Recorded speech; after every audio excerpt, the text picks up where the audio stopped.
Hello and welcome back to the Fantasy Playmakers. What's up, guys? For today's video, I'm going to be going through my top 25 overall player rankings for the 2021 fantasy season. So I've already put out my running back rankings, wide receiver rankings, tight end rankings, and quarterback rankings. And so now it's kind of time for the overall, my top 25 big board. And for this video, the player analysis is going to be a little bit quicker just because I've already talked about most of these guys in the other videos. So maybe a few guys that I didn't mention in the other rankings, I'll talk about a little bit more, but hopefully this one's going to be a little bit quicker. If you guys are enjoying the video, please make sure you like and subscribe. That would really help support the channel. And also make sure you guys comment your thoughts down below. What rankings do you guys agree with? Which ones do you disagree with? And I'll make sure to get back to you. But let's get into it. At number 25, I have Chris Carson. And I think there's kind of a narrative that he's been an injury-prone player. And while he did deal with injuries last season, he's only missed 8 games in the last 3 years, which is not, really bad, especially for a running back. Running back is a position that normally deals with a lot of injuries. And so that's really not something I'm worried about with Carson. And in 2018 and 2019, he was just a super stable fantasy player. He ran for at least 1,150 yards and 7 touchdowns in both those seasons. And the Seahawks have already come out and said they're going to be committed to running the ball in 2021. So I'm expecting big things from Chris Carson. And I actually think you're going to be able to get him even later than this number 25 pick. I think you could really be looking at him at the end of the 3rd round. And I think he's likely going to be there in a lot of leagues. Next up at number 24, I have DeAndre Swift from the Detroit Lions. And originally I was fading him this offseason because I just did not like the Jamal Williams signing. I thought that was kind of really going to limit Swift's potential, and it does affect him a little bit. But I looked a little bit closer at his 2020 stats, and he finished 19th in points per game, and he's coming in at my running back 15. So I really think that jump 4 slots is not very high, and I think he can definitely make it and even finish higher than a number 15 running back. Swift put up those top 20 fantasy numbers last year, averaging only 8.8 carries per game, which is just so low for a starting running back. And so I was realizing that even if Jamal Williams comes in and has a decent role as a backup, maybe gets more carries than your typical backup, there's no way that Swift doesn't receive a bigger workload than 8.8 carries per game. And this Lions offense, it's not going to be good. They're not going to be scoring a lot, but they do need to give the ball to someone. And the way I'm looking at their offense right now, it's going to be Swift and it's going to be TJ Hockenson. Swift also has really solid receiving upside. In just 13 games last year, he caught 46 passes for 357 yards and 2 touchdowns, and so I'm starting to come around on DeAndre Swift this year.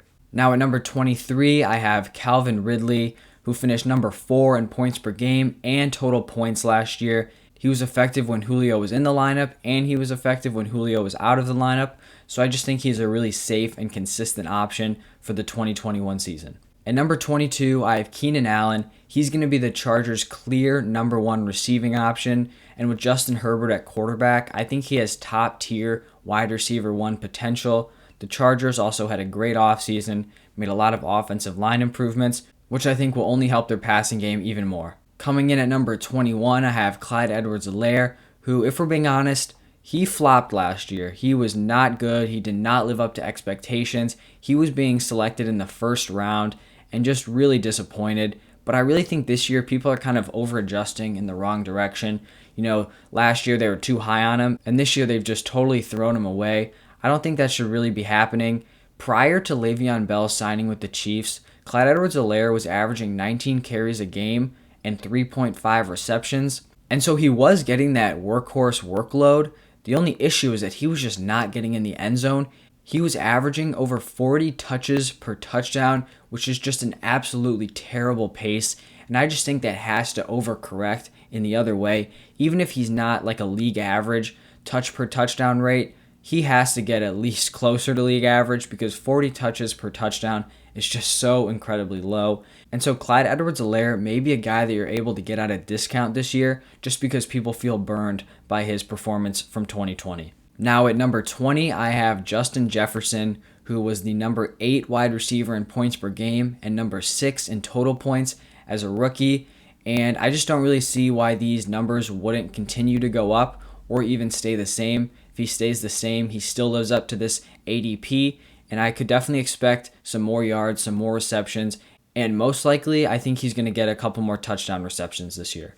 Coming in at number 19, I have A.J. Brown. I've talked about this a lot this offseason, but that entire offense is basically gone. Jonnu Smith, Corey Davis, Adam Humphries, all out the door, and they've only brought in Josh Reynolds.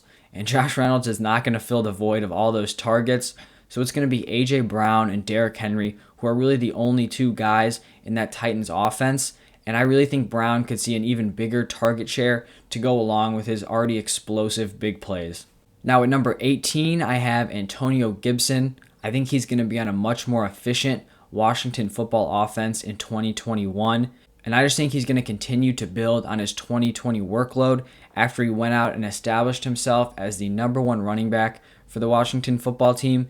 The only real thing that's kind of holding Antonio Gibson back is J.D. McKissic in that backfield, because people forget Antonio Gibson was basically a receiver in college. He didn't really get many carries. I think he only had 30 carries in his last year of college due to Kenny Gainwell being the main running back. And so if J.D. McKissic wasn't there, Antonio Gibson could be a full-on workhorse running back who was also getting a ton of work in the receiving game. So that's really the only contractor I have with Gibson. And if J.D. McKissic ever goes down with injury or leaves the Washington football team, Antonio Gibson is going to absolutely explode in fantasy football. Coming in at number 17, I have Davante Adams. And I talked about this in the wide receiver rankings video. If Rodgers was, locked in to be on the Packers, Davante Adams would be my number one receiver. He would be, I think, at my number 6 slot in these rankings. But if Rodgers leaves, Davante Adams is going to have to drop, because a lot of these top receivers need those top-tier quarterbacks to support them. You look at Tyreek Hill, Stephon Diggs, DeAndre Hopkins.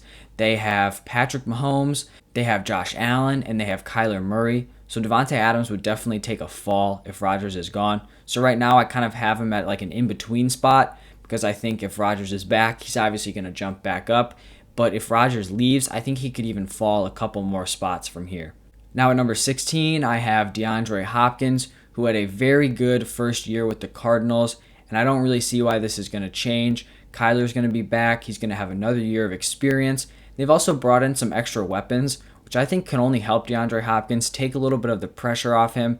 He was really the only main receiving option last year. You had Larry Fitzgerald, but everyone knows he's getting older. And then you also had Christian Kirk, who hasn't really lived up to expectation. So DeAndre Hopkins was really one of the only guys you had to worry about in the receiving game. So I think he will continue to improve on his 2020 season as him and Kyler develop more chemistry and he gets more comfortable in that offense. At number 15, I have Cam Akers. I think this Rams offense is going to be much improved from 2020. You upgraded at quarterback, Jared Goff to Matthew Stafford, which is a huge upgrade. And Akers is now lined up to be the dominant workhorse in that offense this year. He ended the 2020 season just getting an insane amount of touches. I think it was 24 per game. So if he gets even close to that in 2020, he's going to finish as a RB1 for sure. Next up at number 14, I have Joe Mixon. I am buying in again on Joe Mixon, and I really think this is going to be the year. In his limited work last year, he got a ton of volume in both the running and receiving game, averaged almost 20 carries per game with over 4 targets a game. You had Giovanni Bernard, who was released, which kind of started off just a dream offseason for Joe Mixon. Then the Bengals drafted Jamar Chase in the first round. I think that's going to take a lot of the pressure off the run game. And then they went out in the second and drafted an offensive tackle to help this O-line. So all these moves have just directly benefited Joe Mixon, and I'm really expecting him to establish himself as a top-tier fantasy running back in 2021. Now at number 13, I have Stephon Diggs. He finished number 3 in points per game and total points in 2020. He was first in targets, receptions, and receiving yards, and that was just his first year with Josh Allen. So if Josh Allen is able to go out there and repeat the same success he had in 2020, I don't see any reason why Stephon Diggs does not finish as a top 3 fantasy wide receiver. Coming in at number 12, I have another guy who's been affected by the Aaron Rodgers drama in Aaron Jones. He would be my running back 5 or 6 if there wasn't this uncertainty with the quarterback position. He's been top 5 in total points and points per game the last 2 years, so he's definitely earned his right to be that high. but losing Rodgers would be a big hit to his value. And so if Rodgers leaves, I think he drops from here. And if Rodgers stays, I think he moves up. So once again, it's kind of more of this middle slot I'm putting him at. At number 11, I have Austin Ekeler. And similar to Joe Mixon, this offseason just went super well for Ekeler. The Chargers upgraded 3 of their offensive line positions, which included signing an all-pro center and drafting the consensus second best offensive lineman in the NFL draft. And so with these offseason moves, and they also have a new coaching staff, I'm really high on Ekeler this year, and I think he's going to have insane upside with a pretty safe floor just due to his work in the receiving game and the fact that he's going to be the workhorse in that offense. Now to number 10, I have Tyreek Hill, was number 2 in points per game and total points for wide receivers in 2020. He's attached to the most explosive offense. You have Patrick Mahomes as your quarterback, and he showed improved consistency in 2020. So I don't see any reason why he doesn't return to be a top-tier fantasy wide receiver asset this year. At the number 9 slot, I have Travis Kelce, and I think this is probably the highest I've ever ranked a tight end. I think this might be the earliest a tight end has ever really had their ADP around. I can't remember the last time a tight end was going in the first round, but Travis Kelce has earned it. He is the consensus best fantasy football tight end. He really has everything you could ask for. He's only missed 2 games since 2014, which is unheard of consistency, and last year he would have been the wide receiver 3, so he just gives you an insane positional advantage, where if I can get him at the end of the first or even early second, I'd be pretty satisfied with that. Now at number 8, I have Nick Chubb from the Browns. I think he's one of the safest picks in this top 25. You know exactly what you're getting from him. He was crazy efficient in Kevin Stefanski's offense, and that was only the first year with Stefanski at head coach. He averaged 5.6 yards per carry, and you really just know what you're getting from him. You're not going to get a ton of receiving upside, but you're just going to get those workhorse carries. He's going to be the number 1 running back. He's going to score a lot of touchdowns. He's going to score a lot of touchdowns and just put up solid fantasy production on a week-to-week basis. At number 7, I have Ezekiel Elliott. When Dak was healthy last year, he was the number 5 running back in points per game. The only real concern I have here with Zeke is that the offensive line isn't going to be as strong as it has been in years past, but I'm really expecting a bounce-back year from Zeke, and I think people are fading him, so you could probably get him even later than this number 7 pick. I think he could fall late first round, maybe even early second in some leagues. Coming in at number 6, I have Jonathan Taylor, who finished an impressive rookie season, number 9 in points per game and number 6 in total points, and that was with him having an inconsistent start to the year. So I think this year he's just lined up to operate as that alpha for the entire season and has a chance to finish even higher than he did as a rookie. At number 5, I have a guy that I'm still kind of shaky on. I don't know if I'm going to be going out and drafting him this year, but it's hard to not have Saquon Barkley in your top 5 just because of the insane talent he has and how well he produces when he's healthy. He has that combination of great work in the running game and great receiving upside. Saquon's coming off of a torn ACL in 2020, and remember he also had that high ankle sprain in 2019, and so we really haven't seen him at full health since his rookie year in 2018, where he finished as the number 2 running back.